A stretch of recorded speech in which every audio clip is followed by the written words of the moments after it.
How's it going, guys? With the 5-year anniversary on April 16th, this is obviously a little bit later than that, we wanted to go over the evolution of the ARC carrier, as we believe this is the product that has kind of grown from the very start of the business all the way till now, and kind of show you how much we've grown and be a little bit of a look back over the last 5 years. So we'll go over the V0, probably for many of you your first look at it, unless you looked at our very first Instagram photo and then never saw it again. Our V1, which a lot of you may be familiar with, but many of you may not be. And then the V2, which is the current model that hopefully anyone that watches this does know about and can learn a little bit more about. So we'll be going over the inspiration and what started the V0, the V1, how that one kind of came about, and how that also led to the V2. So with that, let's get started on how the V0 came to be.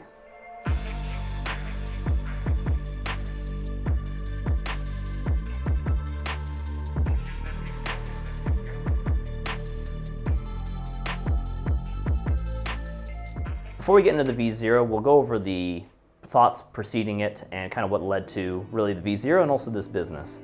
At 2nd Force Reconnaissance, I had the opportunity to do a lot of cool things, honestly. DA training, reconnaissance, of course, free fall, diving, and with all those things I got to play with different kits and kind of come up with a wish list of what I liked, what was comfortable, what sucked. And that kind of led to this wish list for what should be on a plate carrier, but no plate carriers on the market at the time really offered, you know, that full list of features. And so I started to draw up some designs for what the V0 would end up being, and then reached out to a tactical gear company that did custom work for a quote.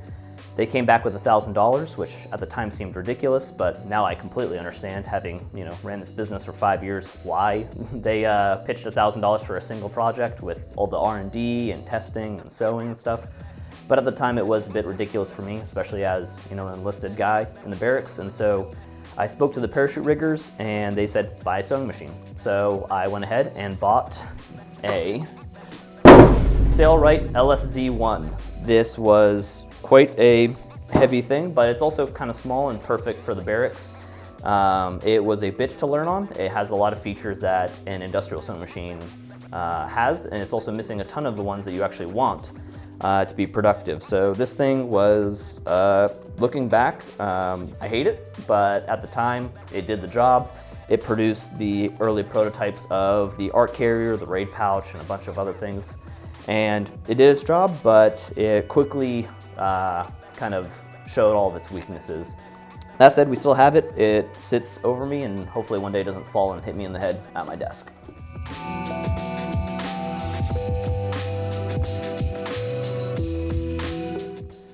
Getting into the V0, we'll kind of just go down from, you know, front to back, cummerbunds, shoulder straps, and go over some of the thoughts that led into this. Goal of this was to create a comfortable, overt load-bearing carrier that would basically be able to hold all the kit we needed for black side gear or DA, and then also just be able to be comfortable. So on the front, we needed it to take a Placard, so I was running Placards, but there weren't a lot of Placard adapters out there for other plate carriers, so it needed to be able to integrate a Placard from the get-go. So we had our female claws and buckles there, and a big Velcro loop field here to take all industry standard Placards. We came up with our own Placard, the first ARC Placard V0, I guess if you want to call it that, which we can go over later, but it had to be able to take a Placard, as I had Placards and it was awful trying to integrate them into my Gen 2 Marine Corps carrier and my First Spear AAC carrier at the time. So that was a must there, and then also having MOLLE on the front. One key thing here is that you'll see that there's a lot of MOLLE on this one. On the chest, we have 3 rows that are 4 wide, but also we have a push-to-talk, you know, cable retention elastic band here on both sides, and also First Spear tubes. We love First Spear tubes. They're perfect for plate carriers. They allow for maritime ditch, casualty care, honestly just easy, you know, putting it on and taking it off. And so that just is a huge, you know, a quality of life improvement and even a lifesaver in some of those instances. So you can see that, you know, we started out with First Spear tubes and we to this day continue to use them a little bit differently and in new ways, but still from the start have had them. What this one has that none of the other versions had was a integrated admin pouch at the front, so you could stuff small things in there. It sounded like a good idea. It's a feature found in other carriers, and some customers even like that. I thought it was a good idea, but I quickly found out that this is honestly pretty awful for actually carrying anything other than like a tiny Write in the Rain and a pen. And that led to the ARC admin pouch that you can learn about on our site. But basically, I knew that I wanted to be able to carry stuff up at the front, especially as my role as an RTO. I had to carry a lot of technical things and guides and booklets and just, you know, stuff that isn't just mags and tourniquets. And so having somewhere to put that was important, and at this point, the ARC admin pouch wasn't designed. You'll notice that there are elastic bands running along the sides. That again goes back to cable management, something that continued to be in the V1 and the V2, and is actually a big selling point for our carriers, the ability to actually run cables along the plate outside of the way and in a place that really nothing else would go. But that was the front plate bag. It also could hold a small to a medium, so the trend of being able to hold multiple sizes of plates started here and continued through all the generations. And it also had elastic bands at the top as well, so if you're running those cables or a push-to-talk, you could run it on the top. The bottom was a little silly, I'll admit that now. Basically, instead of having the flap go inward, it went forward or outward, and that makes inserting certain flaps like the ready pouch flap or any other hanger pouch kind of annoying to put there, especially with the Velcro being the opposite direction. You'll also notice the use of TAN 499 Velcro on a Coyote carrier. Again, I really didn't know what I was doing at the very beginning. I was ordering off of Rocky Woods and didn't really know the difference between Coyote Brown and TAN 499, which sounds stupid now, but you know, just ordering stuff and learning off of Rocky Woods was the way things were going for a bit. You can see that the elastic continues on the sides and that it was meant so that I could hold a small plate, which was what I was issued, but also medium plates, as I made a few of these for some teammates. They also had medium plates. A few people had large plates, and basically no one had extra large plates where I was at on my team. And then another key feature or difference was the padded wings. So this padding was essentially my isomat that I just chopped up, and you can also see that on the back where you have these two, what later become pontoons or plate carrier pads. And this was also just isomat that I actually shaved down because it was way too thick. So over here it's 3/4 of an inch or however thick a isomat is, and here I actually had to like sit down and shave these down, which is awful for production time. But covered in spacer mesh, sewn in, and padding was a really important thing to me, just because if you have to wear this all day and have weight on it, it has to actually be comfortable, and that is another trend that continued through all the generations. The wings only went on to the V1, and we can kind of get into why later, but my goal here was, I was carrying a 148, it was digging into my hip, and I wanted to have something between me and whatever item I put there, whether that was a knife, radio, magazine, and so we have a bit of MOLLE there, and the stitching is terrible because the LSC one could barely actually, hold all of that material in there and punch through it. So that machine is meant for sailboat canvases. That's why it's so small, to take it on a boat with you and fix sails. But it did do the job kinda for this. But that is the front plate bag. Moving on to the rear, the goal here was to have a full 6x6 MOLLE column and row, essentially. At the top is the elastic bands, and that is something that continued through all the generations as well. Reason for that was it's frustrating when on certain carriers the MOLLE is just missing at the top, and so you only have 2 rows of 4 columns, which is kind of annoying, so we wanted to make sure that that stays there. It did make it a pain in the butt to sew because now you have this webbing going in there, and you also have to figure out how do you get that column to actually be in this void, and the answer was to put it on the shoulder strap, which basically continued. We also had a carry handle on this one. This one was padded. I love padded carry handles or drag handles. The issue is that they're intensive on production time. They also have very little return for the amount of time, weight, money it costs. At the end of the day, having a padded one is a luxury. But it isn't really needed, honestly. And so that was in there. It was also insane to sew with basically having webbing tacked down along this shape here. And the patterning on this was more of a 3D shape that we later on moved away from just due to the amount of insanity it was to actually sew. It wasn't just time intensive, it was also very difficult to work around other things that have been tacked on another surface. But enough sewing mumbo jumbo on that. The padding on the inside of it is pretty much the same again, with isomat being used there along those strips with spacer mesh covering it all up, and a center air channel. And yeah, On the back, it took Velcro cummerbunds. This channel right here, I'm not even gonna mess with it because of how insanely difficult it is, but basically it had loop and hook inside with hook strips covering that up just to seal off the ends, and you had little Velcro pads that would go in there, and that's how you would adjust it.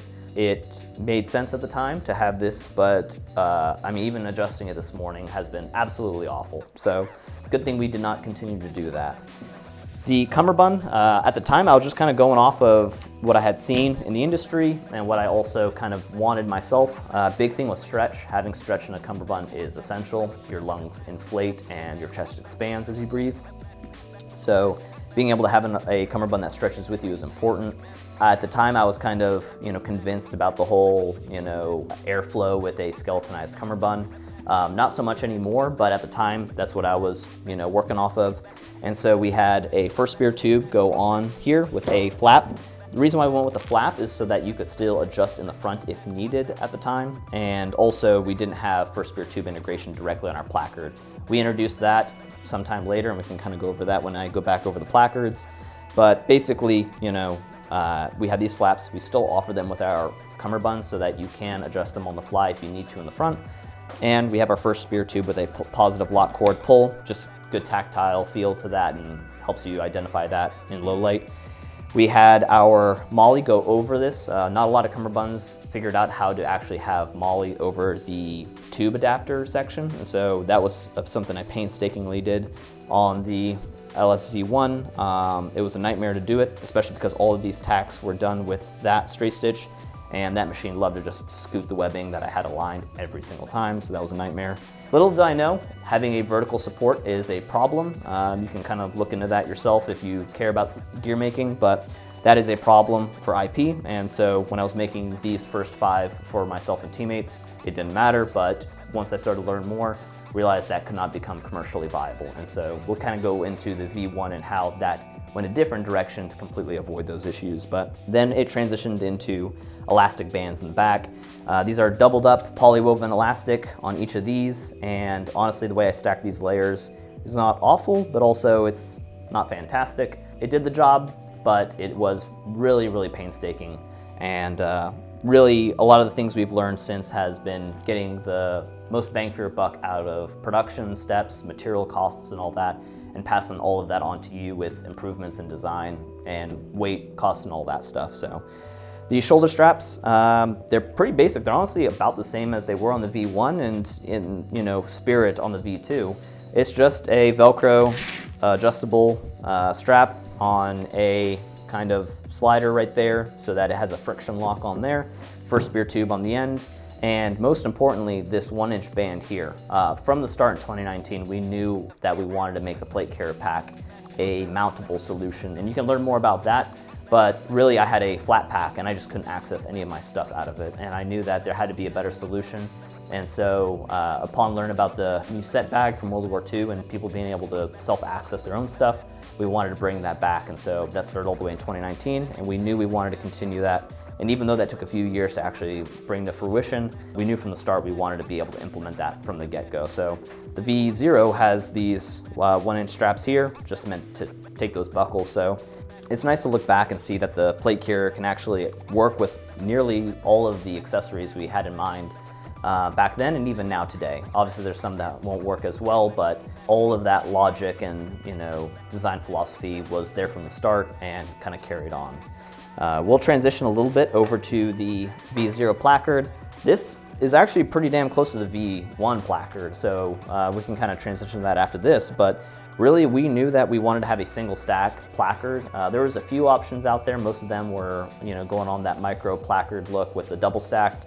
We had one of those, didn't love that. We had all this stuff sticking out and everyone's building out this way, so we chose to go a different direction, and that was having a single stack for 55556. MOLLE on the front to accept pouches and stuff like that, and elastic bands on the sides to also accept side pouches or elastic for chem lights or the sort. Added pull tabs at the bottom, tourniquet sleeve at the bottom as well. No one was doing that at the time, and so we were introducing that there. And yeah, it was pretty bland standard product there, but it ended up becoming the V1 for the actual production line of placards and carriers. So we'll go ahead and transition on to the V1.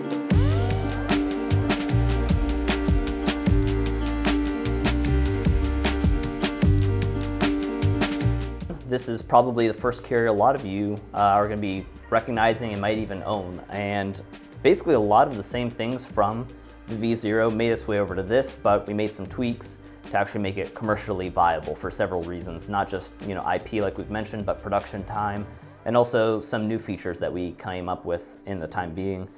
So for the front, no more admin pouch. Again, we kind of went over why the integrated one just isn't cutting it, and so we actually ended up offering an ARC admin pouch shortly after this one came out. More elastic, the elastic retained on the sides, and we added some more as well. Same thing with the elastic for push-to-talks, placards, all of that's there. Our side wings are still present on the V1, but we did fix the bottom flap so that is now tucking inward, and you could have your raid pouch stuff in there instead.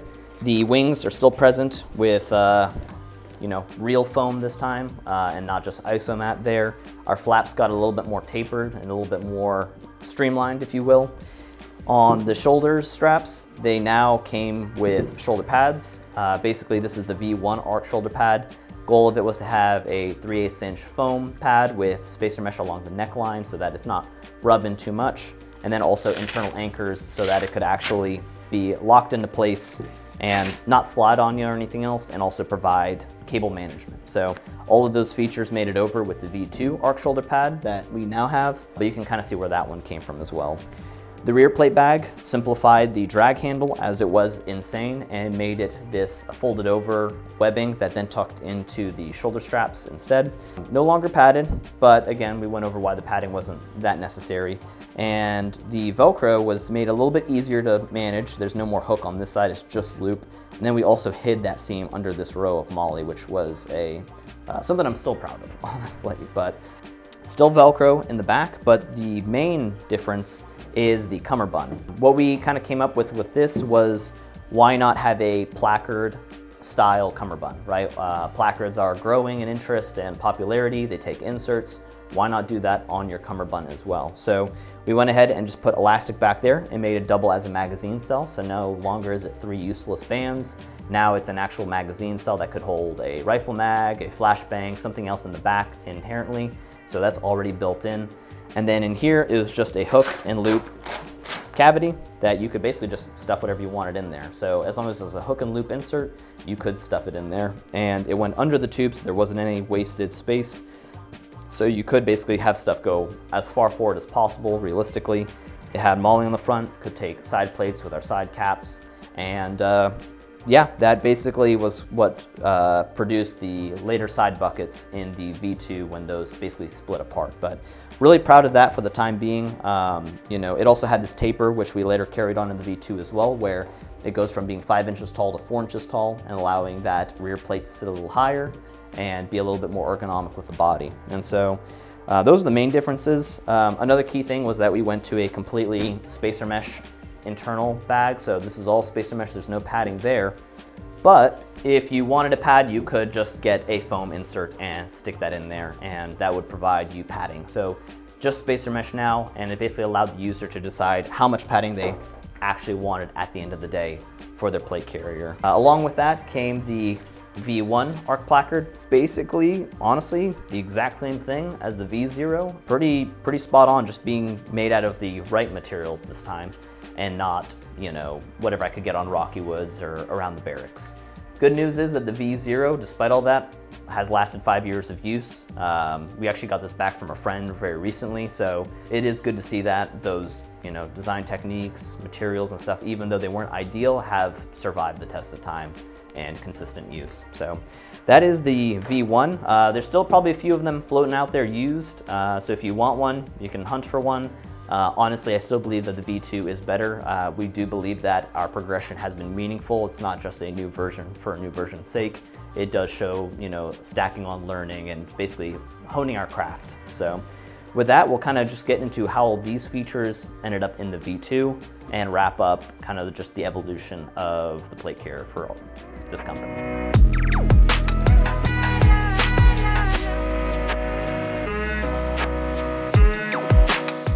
Before we move on to the current V2, we do want to go over the intermediate ARC Placard V2. So this came out after the V1 ARC Placard, And this is where we started advancing some of our material selection.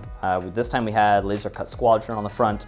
So we had our MOLLE cut in there. It was folded over the top painstakingly. Still have our bottom tourniquet on the bottom. We have our elastic on the side, but now instead of 3 1-inch bands, it's 2 1.5-inch bands. And that was so that we could actually integrate a first spear tube and have it cleanly transition from elastic to laminate. And this is where we integrated the idea of having a first spear tube on a placard so that you didn't need flaps if you didn't want them. You could just directly pull the placard against the body, and that reduced layers. And it was a novel concept at the time. It's something that has caught on since, and that has carried on into our V3 ARC placard. It also added the ability to adjust your buckles on the top so that they could change height for different carriers out there. So no longer was this designed specifically to work with our carriers, it now could work with other people with their different height differences as well. Still had pull tabs at the bottom, but yeah, that was the V2. It was a little bit of a intermediate between these two carriers. Quickly going over the V3, just so you can see how some of these features made their way into the most recent and current placard. This one is a large departure from the others, but we'll kind of go over how some of those lessons carried on into this. As far as what's the same, it retained the ability for the straps and the buckle to be height adjustable. It retained the first spear tubes for the sides so that this could be pulled against the body and remove any flaps. But outside of that, a lot of it has changed. I mean, other than it having laser cut MOLLE on the front, instead of a tourniquet, we moved to laser cut MOLLE along the bottom. So if you wanted to run our ETA pouch or other pouches, you could there. The pull tabs are no longer there. We figured that honestly wasn't actually necessary, as if you needed to pull this off, grabbing the whole thing sufficed. We did want to make sure that it could actually expand and accept more magazine options. The reason for that was that the V2 ARC placard could only hold 2 308 mags, and we tried to fill that space with a 9mm mag. But honestly, that was kind of a half solution. So we decided that this needed to expand. And so we implemented shock cord on the side, and this basically seals up the sides with shock cord so that as inserts get placed into it, it could expand. So that was a pretty dramatic shift from the other ones being basically static pouches with elastic that didn't help the inserts, to just eliminating the elastic webbing for shock cord that allowed the entire thing to expand. We also did add retention points along the back side so that you could actually tie that in, so that basically you don't need anything on the insert side to actually implement top retention with shock cord for your magazine cells.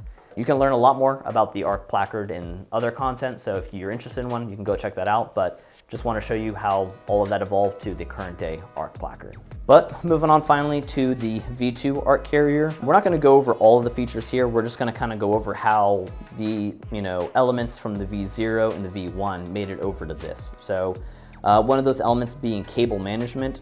That moved on into this with the what we call the spider tab system. These laminate straps are no longer elastic. Now they're actually laminate in a part of the front face, and they hug the plate bag by essentially having Velcro on the inside that can actually snag on and basically capture any cables or anything else, as well as the actual plate shape itself. So while these were sized for small, medium, and sometimes large plates, this now is small, medium, and large, extra large, but also sappy and shooter cut. So basically that idea of cable retention and conforming to the plate transitioned over and evolved into the spider tab system. The pads carried over as well. Our focus on comfort has stayed the same the entire time. Basically, plate carrier pads have changed up a bit, and we'll kind of go over those in the future as well. But our ARC shoulder pad V2 carries a lot of the same features as the V1, just now with laminate construction and side access, and a little bit of a different shape. First spear tubes are still present. Now it is a swappable shoulder, so now you don't have them on both shoulders. Some people didn't like that from the V1, so we went ahead and transitioned that now. The wings are no longer present. However, we do offer a line of side wing pouches like the ARC radio wing, and also the Shawshank. Those also went through their evolutions, and you can learn more about those. But we went ahead and moved away from the padded wing and instead moved on to padded pouches that act as wings and still provide that comfort. Reason for that was the wings played a little bit weird with certain pouches still. So unless you were using them exactly how they're meant to be used, you had a bit of a weird experience. So we decided to refine that by making them product specific items, and that way you chose exactly what went there, and it also meant that you could use other people's wings whereas with these, it was a little bit just like stacking layers up in your sides. The cummerbund changed as we split the bucket from the actual cummerbund, so that's why I have the side bucket, side cap as separate items now, and that means that you could basically mount whatever you wanted on the inside. So if you wanted to mount your own side plate bags or issued ones, you could. You could not do that on the V1. And now it's Velcro lined on the inside and basically allows you to mount other things there as well. First spear tubes remain the same there, but we came up with MOLLE to cover up that first spear tube, so kind of like the same spiritual successor to this, where we had storage all the way to the front of the tube on the inside. Now that kind of went on the outside as well. The taper is still the same in the back. Instead of going from a 5-inch to a 5-inch, now it tapers down to a 3-inch. That is something else that has kind of caught on since, and we're really proud of that, as well as its ability to mount to different things. And the back is pretty much the same, but there is no longer a drag handle, and that was a concern for some people. We decided that a drag handle is not that great. They either want to use the shoulder straps or they want to come up with an actual recovery handle that you can see other companies how they run that. And so we decided to make this compatible with recovery handles. So if you really wanted a drag handle, you could take tubular nylon, add one yourself, use another company's product, implement that, or just stick with a slick carrier that you could recover someone with the shoulder straps. But that's about it on the V2 as far as design concepts and ideas that transferred from the V0 to the V1 to the V2. It has a lot more accessories, a lot more ideas have come into play since, and you can check all those out in some of our other content or on the website. But that said, the goal of this is not to sell you a V0 or a V1. You can't buy those anyway unless you find this on the secondhand market. But the goal of this was just to kind of give you a highlight of how things have changed over the last 5 years. Our design, material selection, our logic, but all of that is thanks to you guys and your support. We hope that we've been able to impart value to you guys over the last 5 years, and all your support has meant the world to us. So we really appreciate that and hope that this small look down memory lane kind of gives you an idea of kind of the company as a whole and where it stands today. If you have any questions, feel free to comment down below, or you can DM us or comment on Instagram, email us at customerservice@shaw-concepts.com. If you want to check out any of our other offerings, you can check out our website at shawconcepts.com. And yeah, that's really about it. Thanks for your time, and as always, conquer all.